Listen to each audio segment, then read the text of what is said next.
This is the Bethany Baptist Podcast Network, and now today's message.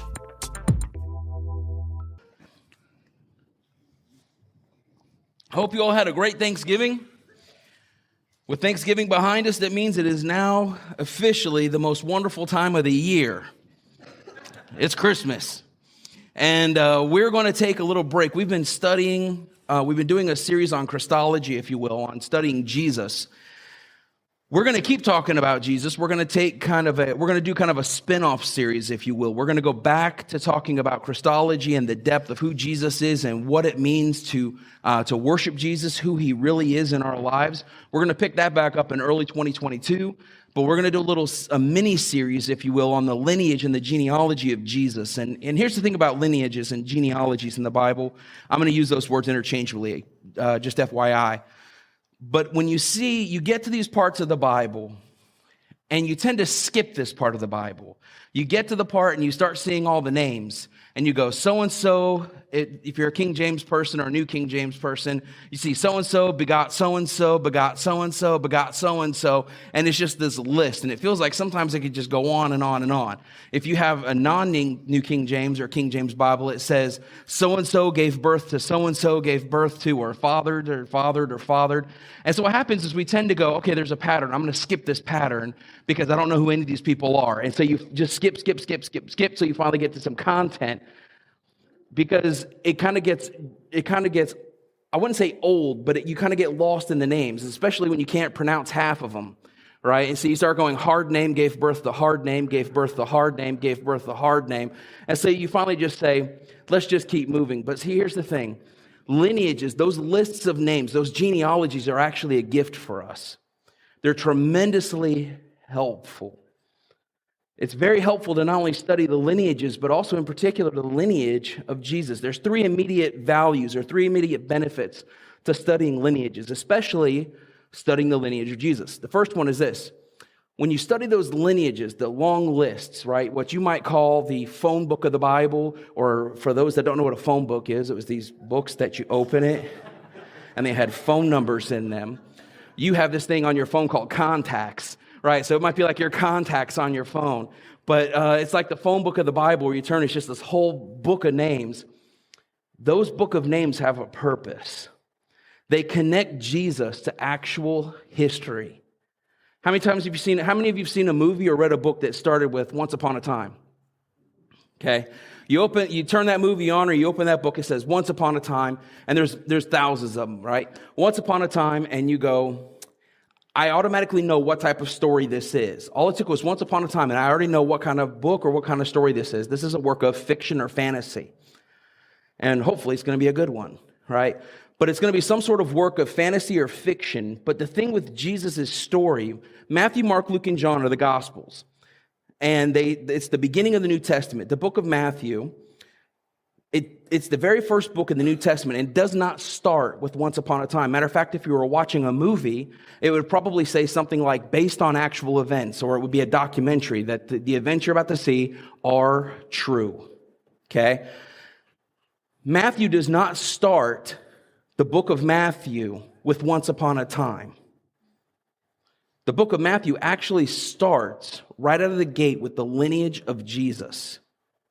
Because what he's doing is he's grounding Jesus in history so that we know who we're reading about is a real historical figure. Just like we've talked about in our Jesus series, he's a real historical figure. He's making clear that this isn't a work of fiction. What you're about to read is a work of history. Okay? The second value we see in studying the lineage of Jesus is it helps us to see the whole picture. A lot of times when we read the Bible, we tend to read the Bible in chunks or nuggets, right? Or in kind of like they happen in a vacuum. So you read a story from the Old Testament, you might read about Joseph and you go, wow, that's a great story, the story of Joseph. Or you read about the Israelites crossing the Red Sea and you read it kind of like it happens in a vacuum, right? We're going to talk about that now. And then you're going to jump ahead and you might talk about Isaiah and the story of Isaiah, or Isaiah at the throne room. And you're going to skip ahead and you're going to talk about Jesus washing the feet of the disciples. We tend to read scripture in sections. But the thing that we forget sometimes is that, yes, each story in the Bible has its own purpose, but each story is intricately sewn together with other stories of the Bible to make a complete narrative. It's telling one continuous story. I'll give you an example. I just started reading the Bible through in a year again, and I started a new plan. I just finished the book of Genesis. As I was reading Genesis, I hit a name around chapter 38, a name Perez. And I said, that name sounds really familiar to me. Where have I heard that name before? Like, I've actually studied that name, and I'm trying to remember where I read the name Perez. And so I started to dig back through my notes, and I remembered, I was like, well, duh. It was when we went through the Ruth series just back in the summer, Extravagant Love. The name Perez is actually in the book of Ruth. And if you remember with the book of Ruth, her story, her lineage is actually attached to Jesus' lineage, right? She's actually a part of the line of Jesus, that from Ruth would come Jesus. And so it was fascinating because as I was reading Genesis, I just got done reading about Jacob, and I just got done reading about Judah, and now I'm reading about Perez, and I now remember that he's connected to Ruth, and so I see that Judah is connected to Perez, who is connected to Ruth, who is connected to Jesus. It's all one story. But a lot of times we get so used to just seeing a name, we go, Perez, don't know who that is, going to keep going. And we forget that it's actually attached. So the lineages actually help us remember that these names matter. Third value in studying the lineages of Jesus is that they show us and remind us about the big picture of redemption. They show us and remind us about the big picture of redemption. When you read Jesus' lineage, it's not the family story you would expect. His family line is made up of a lot of famous people who are famous for all the wrong reasons, right? It's not the all-star list. Every year, Major League Baseball, they release this dream roster that if we were to have the ultimate Major League Baseball team this year based on the stats and how everyone played this year, here's who would make that team. And there's a lot of Braves on it this year, just going to say. And so they release the all-stars, right? If there was a world's greatest team, this is our team that would go play that team. So you would think that of all the people in history that are gonna make up the all-star team of faith, it's going to be Jesus' family, his parents, his great-great-grandparents, his great-great-great-great-grandparents. You read their family and you go, a bunch of misfits, right? Not only a bunch of misfits, but some of them are just wrong, really, really wrong. And we're going to talk about some of them today. They have some really shady and sketchy pasts.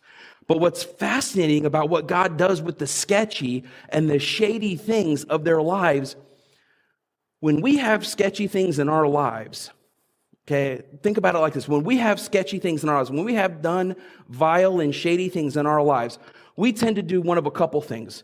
For some of us, we might take the Adam and Eve approach and we're going to fig leaf it, right? We're going to try to cover it up. When we've done something that we're not really proud of and we're hoping other people don't find out about it, what we do is we try to cover it, and hopefully people are just going to see the best in us. We also call that Instagram and social media, okay? Because we put out all the best pictures because we're hoping that everybody can see the good pictures and they're not looking at the crud that's behind the pictures. Because if all they see is everything is great, they don't have to know what's really not so great behind the scenes. Okay, so we try to fig leaf it, or we're going to ignore it and hope other people ignore it too. Or we just deny. God could have easily put all the good stuff in the Bible. He could have easily put all the good people in the lineage and all the nice people in the lineage. He could have easily just said, that one didn't work out so well. We're just not going to include him in the list. But he doesn't do that.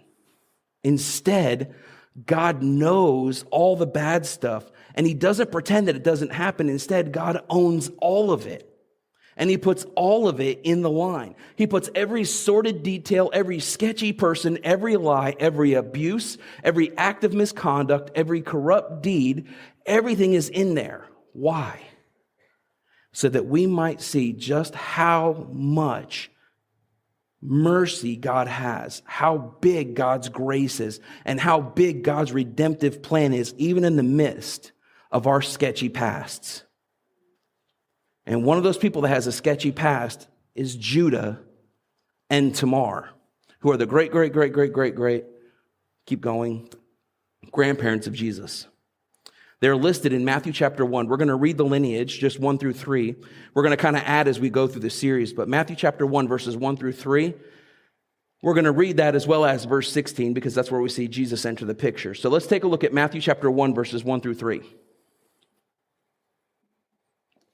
Matthew 1, 1 through 3, and verse 16, it says the following. An account of the genealogy of Jesus Christ, the son of David, the son of Abraham. All right, I'm going to do the pastor thing and stop for a second. These names matter. Here's what Matthew is doing. Matthew is writing to a predominantly Jewish audience. And so what he's trying to do is he's trying to connect with this Jewish audience and say, hey, by the way, who I'm telling you about Jesus, he's not this new person that just kind of showed up out of nowhere. He's rooted in our history. He's rooted in our story. For the Israelites, Abraham is like the man, right? If Abraham can't do it, no one can. Okay, Abraham, Abraham, Abraham. Anytime you talk about God, they always say he's the God of Abraham, Isaac, and Jacob. It's how they always reference God. He's always attached to them. And so what does Matthew do? He goes, well, hey, if they're always referencing him, I'm going to reference him too. And he says, the God of Abraham, Isaac, and Jacob, he's here. He's also the son of David. You guys like him too. His name is Jesus. That's who I'm telling you about. So he starts right out of the gate. So he says, the genealogy of Jesus Christ, the son of David, the son of Abraham. Verse 2, Abraham fathered Isaac.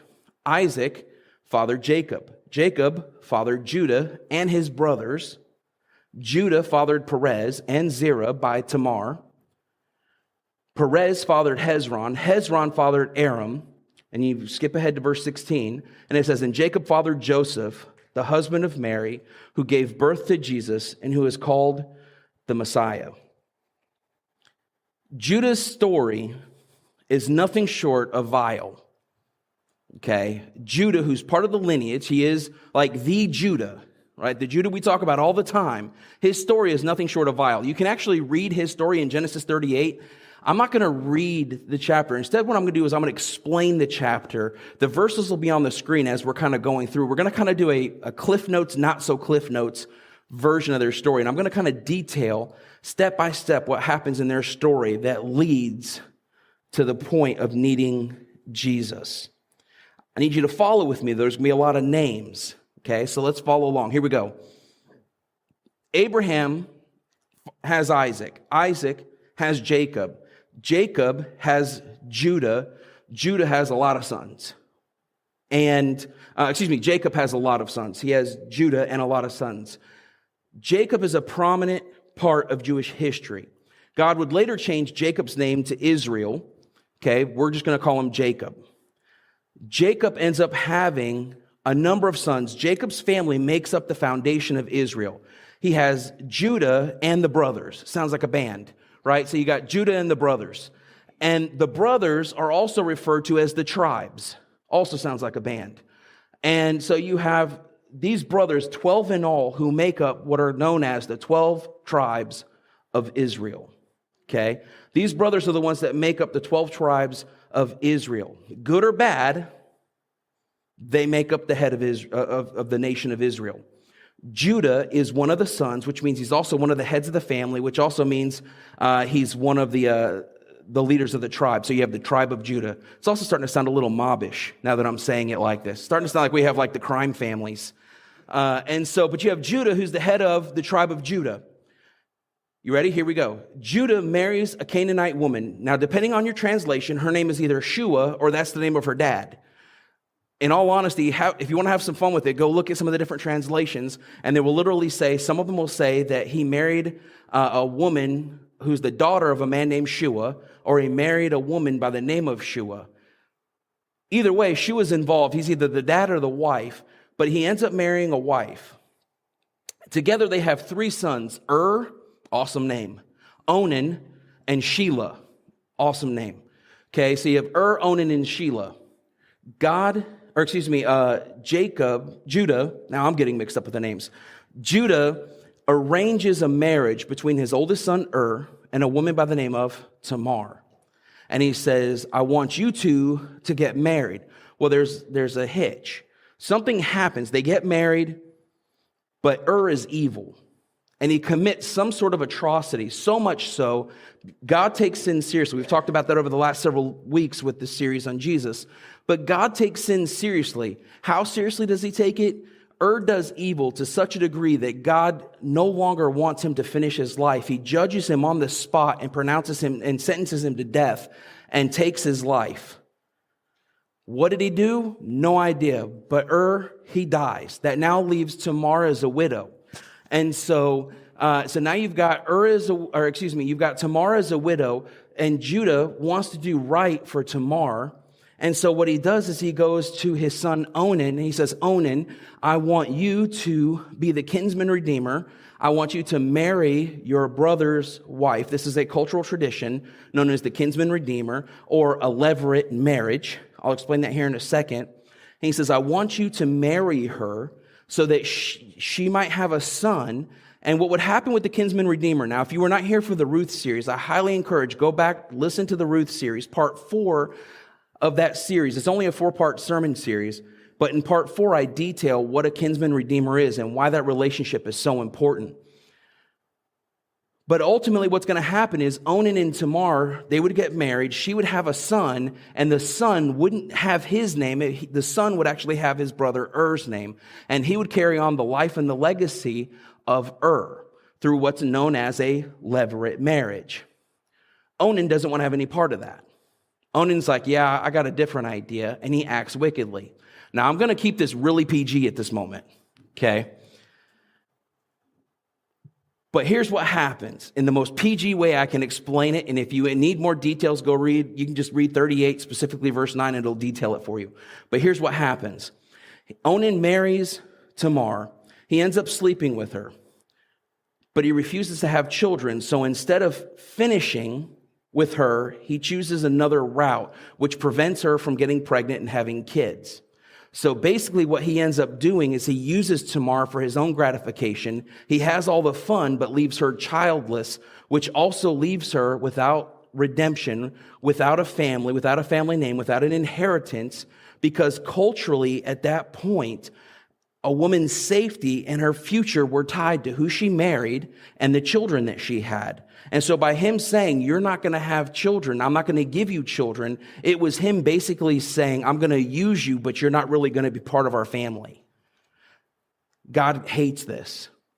God judges Onan on the spot and takes his life, and Onan dies. So Judah now has a third son. Judah now has a third son by the name of Shelah. And what Judah says is, I would like Tamar, I would like you, the widow, to marry my son Shelah, and he's going to be your kinsman redeemer. But he's not old enough.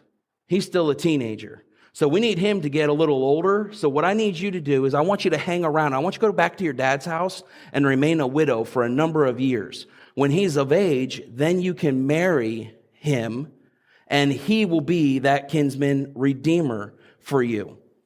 So she does what he says. She goes back to her father's house, and she waits.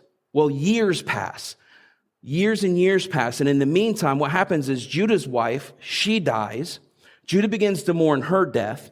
And as he's mourning her death, Shelah reaches marrying age. And Judah doesn't keep his agreement. He decides that he's not going to honor the agreement between Tamar and Shelah, and he's now basically going to abandon Tamar and let his son do whatever he wants. And what happens is he leaves by abandoning Tamar now. He has now left her without a family, without an inheritance, without a future, and no family to claim her. This angers Tamar. It should anger Tamar, and it does. But here's where the story takes an even darker turn. She takes matters into her own hands. Tamar becomes angry with Judah, hears that he's going to be, and what happens, she hears that Judah is going to be celebrating tonight with all the sheep shearers, because I guess that's what they do in Bible times. They hang out with all the sheep shearers. In all seriousness, it's kind of like the harvest. You come that time of year, the sheep have gotten nice and full with wool, so you go and you shear the sheep, and you have a big celebration because you know you're about to get paid from all the wool. And so they're going to be celebrating tonight, and Judah says, I'm going to go hang out with all the sheep shearers because that's where the fun's going to be. Tamar, who's at her father's house, hears about this, and she designs a plan. She takes off her widow's garments, and she puts on the clothing of a prostitute, and she puts on a veil. And she decides that she's going to now go and seduce her father-in-law. And what she does, I know Jesse's whole reaction, she was just like, what? So what ends up happening is she offers up one crazy night for the father-in-law. Judah starts hitting on her. He's good with the arrangement. And he's like, yeah, we can definitely do this. And then she says, well, what are you going to pay me? And he's like, well, I'll pay you a goat. Makes sense, right? He's like, I'll pay you a goat. And she says, what? She's like, well, do you have the goat? And he's like, I'm goat short, right? And so she says, well, how do I know you're going to get me the goat? And he says, well, I don't know. What do you want? And she says, well, you have a signet ring around your neck, which is the family seal. I would like your family seal, the cord that it's on, and I want your staff. When you deliver the goat tomorrow, I'll give you your stuff back. And he's like, deal, right? So he gives her all the stuff. They sleep together. She gets pregnant. He doesn't know that, okay? A few months later, oh, by the way, it comes time for the payment. Judah, the next morning, sends his friend with his goat, and he says, go give her the goat, get my stuff back. Friend can't find Tamar anywhere. She's like straight up disappeared. In today's world, we call that ghosting. And so she disappears, can't find her. He's like, where in the world did she go? And so Judah, he's like, hey, listen, don't make a big deal of it. I don't want everybody to find out. Just come on back. I guess I'm short a ring and a staff and a cord, right? And that's where we're going to leave it. Well, a few months goes by, Judah's hanging out, and the friend comes up and he goes, hey, I heard that your daughter-in-law is pregnant.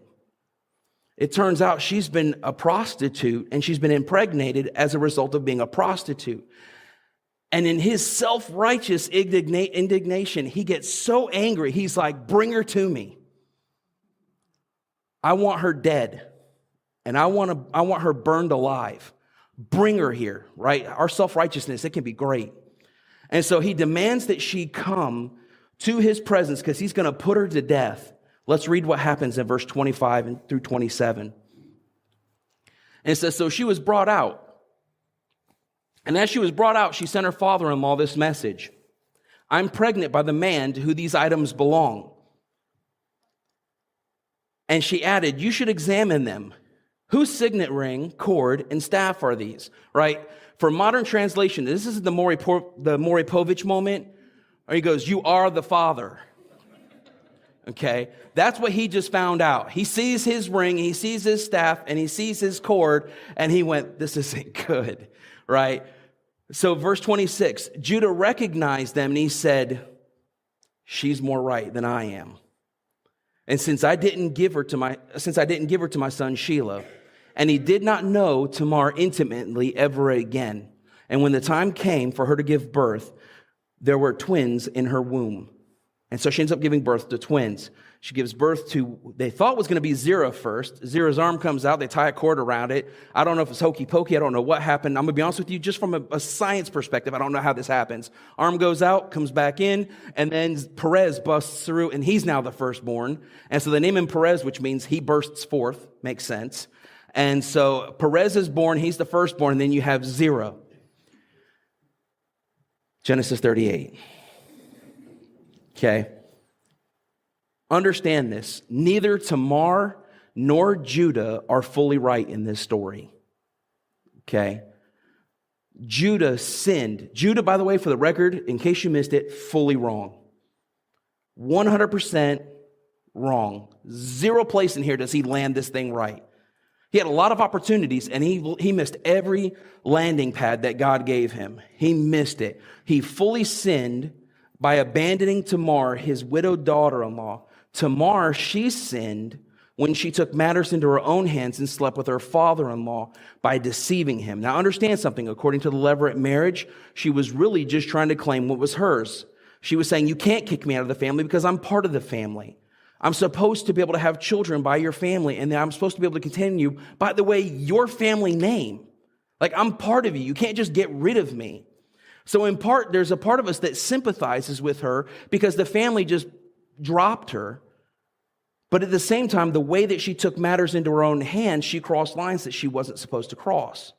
And so what happens is Judah learns what happens, and it leads him to announce that she's more right in her wrongs than he is. But I think I speak for everybody here when I say it really doesn't look great for either of them, right?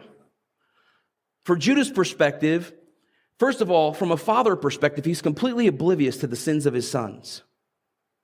He doesn't man up and lead his sons the way that he's called to do. He has no idea what's going on in their life to lead them. And then when God judges them, it's almost like it doesn't happen, right? He just he's like, ooh, son down. All right, son, you're in, right? And he starts passing along the line.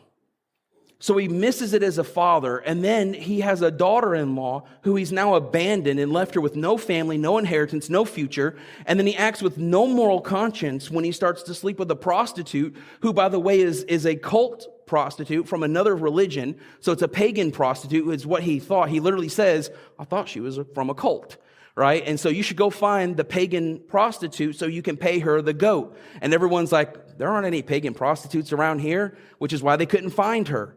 And so he drops his moral standard of who he's called to be to sleep with a prostitute. The list just kind of goes on. It's just not looking great for him. How do we know it's not looking great? Because in verse 23, he even tells his friend, let's pretend like this doesn't happen. Stop looking for her. Just bring the goat back. I'm short a ring, I'm short a staff, and I'm short a cord. Let's just be quiet about this because I'm going to become a laughingstock.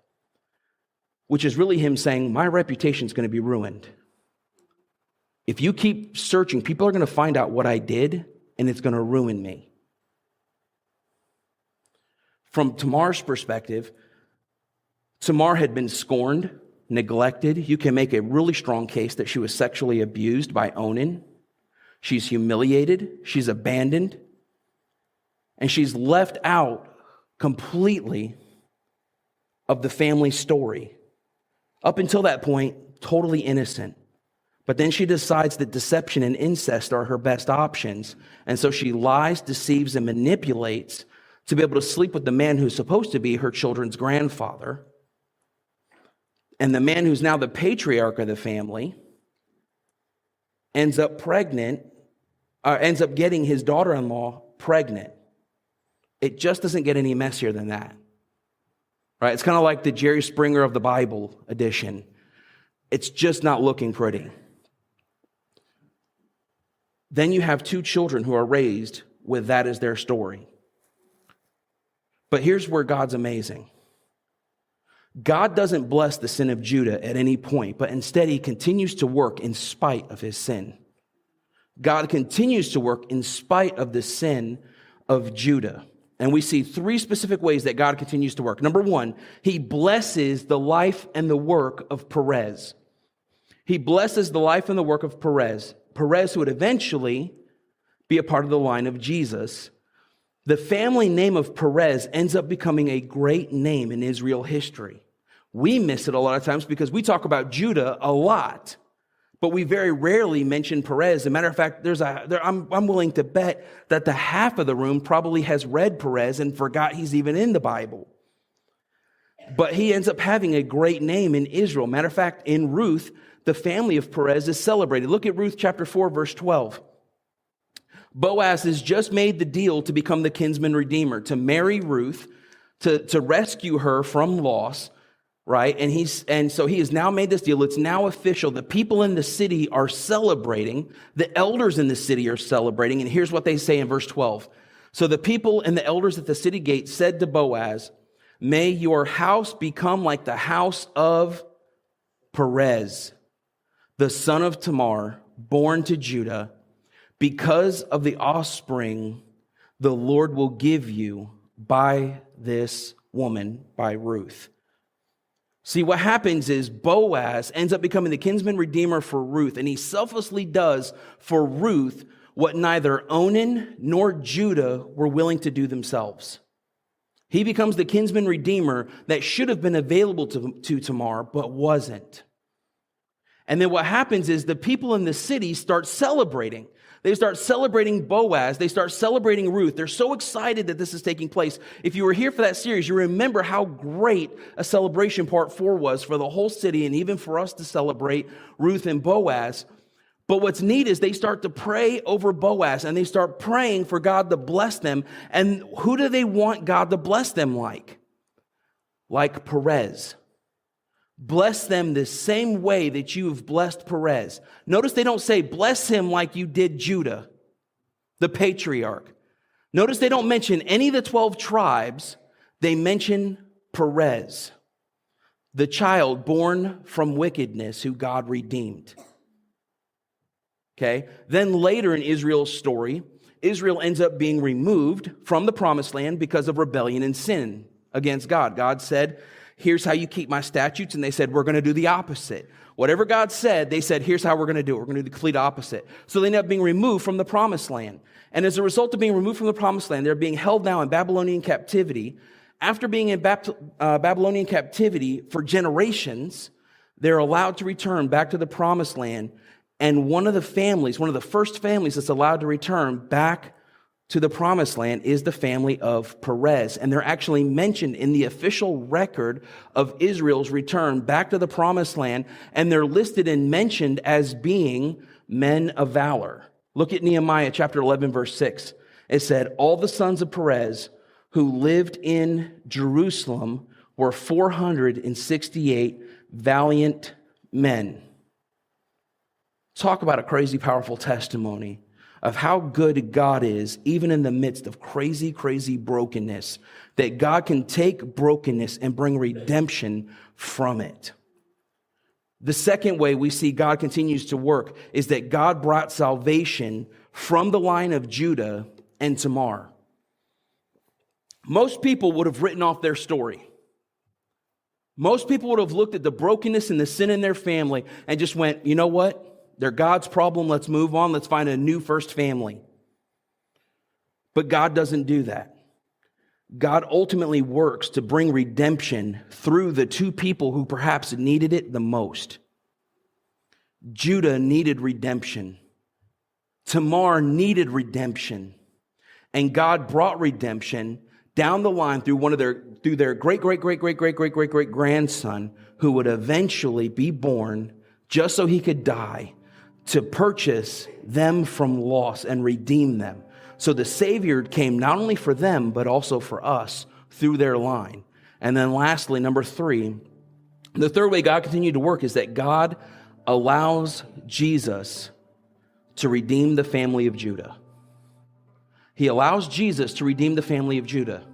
First of all, he redeems Tamar. Judah, in his despicableness, casts out Tamar like she's nobody, like she has no presence and no identity and no purpose and no place in his family. Jesus does the exact opposite. Where Judah abandons Tamar, Jesus doesn't. And then on top of it, Jesus, because he's this great, he redeems Judah. Revelation chapter 5, verse 5, Jesus is known as the Lion of what? Judah.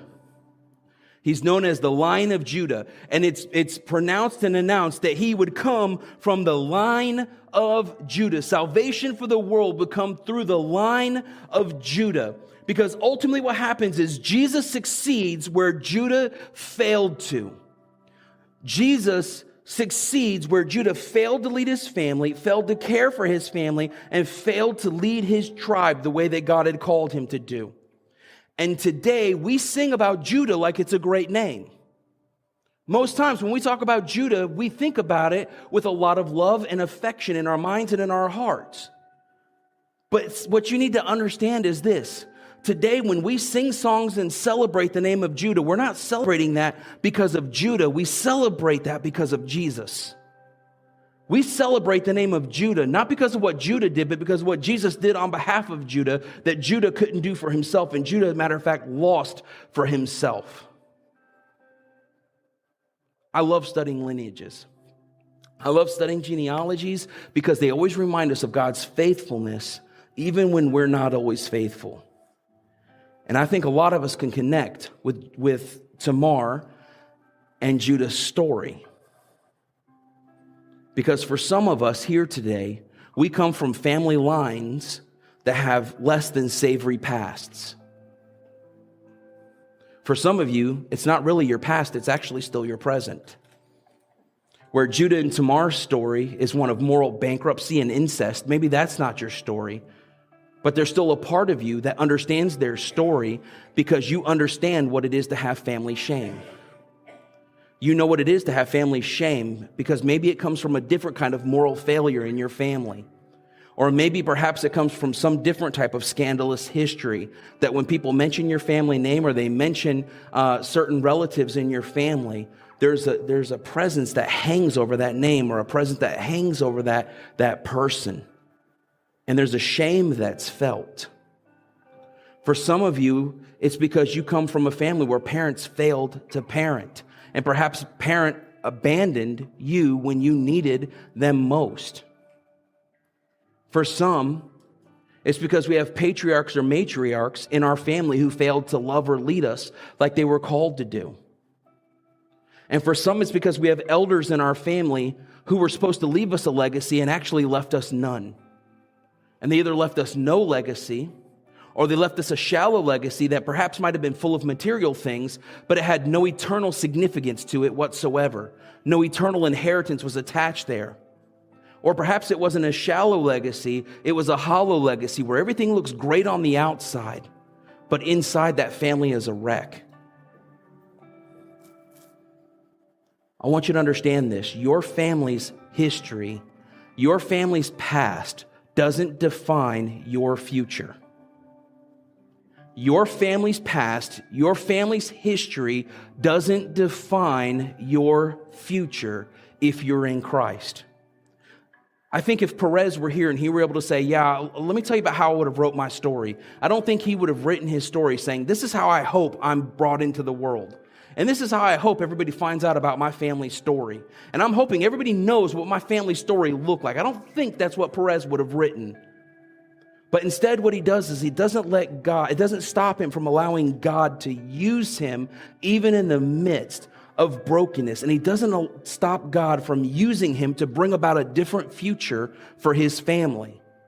And where Judah failed, God used Perez to bring redemption that later Israel would sing about Perez, who's still attached to Judah. They don't just wipe out Judah's name. And God used Perez to do that. How might God want to work through you to bring about a redeemed future for your family? But for some of you, perhaps it may not be your family that has the sordid or shady or sketchy past. It's you.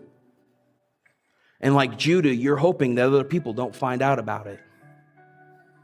Like Judah, you're trying to either cover it up, you're trying to ignore it and hope other people do too, or you're trying to deny.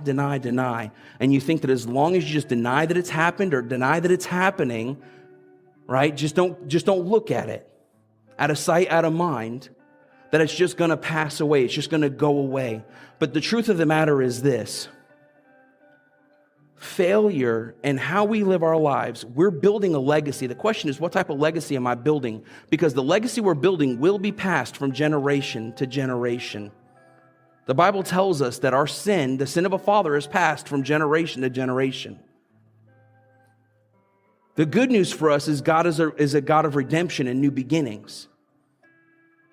But what he's asking you to do is to stop sinning and start obeying.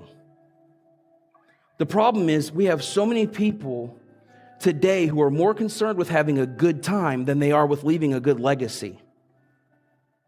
More people that are bent on having a good time than leaving a good legacy. Stopping every once in a while to ask, what type of legacy do I want to pass to the next generation? Understand, that's not a future question. That's not when you're married. That's not when you have kids. It's not when you have grandkids. It's a today question. It's a today question.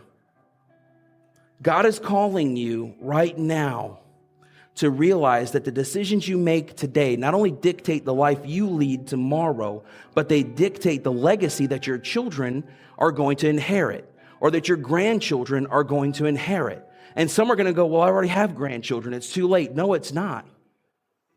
I've watched God change grandparents' lives and watched the grandparents as the patriarch and matriarch change a family because at an older age, they found Jesus and said yes.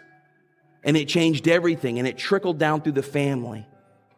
And I've also watched young people who come from very difficult pasts where Jesus was not part of their upbringing, not part of their story, give their life to Jesus and change an entire family's legacy in one generation. That the family name was known for this, and in one generation, and the children they had, and the children they had, and the children they had changed the legacy of a family forever. God isn't calling you to sweep your sin under the rug. He's not calling you to deny it. He's not calling you to ignore it. And He's not calling you to cover it. Instead, what He's inviting you to do is let Him cover it for you. That He, His Son Jesus, who was born through this line with a sketchy family history, was born so that He might cover your sin and give you a new beginning. The question is, what's stopping you? What's stopping you? What's stopping you from changing the legacy of your family forevermore? Let's pray. God, we thank You for who You are. In this moment, Lord, I pray that You would change hearts. There are many of us, in one way, shape, or form,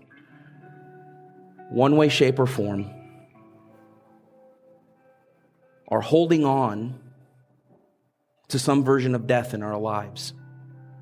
Habits, patterns, lifestyles, things that aren't producing life, but actually are just producing more death. Whether it's death of relationships, death of friendships, death of trust, sometimes death of self-worth, where we start to feel like, what am I doing with my life? All of these things come from You. But we keep holding on to things that one by one are killing off the good things that You've given to us. And so, Lord, right now we have families in this room, we have families in this city that come from legacies that they would rather not talk about. And they would rather pretend like they didn't exist. But God, we thank You that in Your word, You didn't sweep that stuff under the rug. Instead, You owned it, You called it out, You judged it, and then you paid for it and invited people to find new life in You. That whether their family has failed before or not, that today can be a new day for each family that's represented here today. That it could start with us. That it could start with me.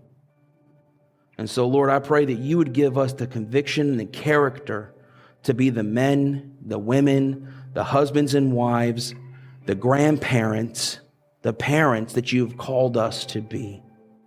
In whatever station or season of life we are there by Your divine purpose. Let us redeem it for Your glory and for our good. Father, where there is hurt and guilt from brokenness, I pray, God, that like Tamar, they might find healing in You. They might know what it is to be loved when everybody else seems to want to abandon. They might know what it is to belong to a family when even their own family wanted nothing to do with them.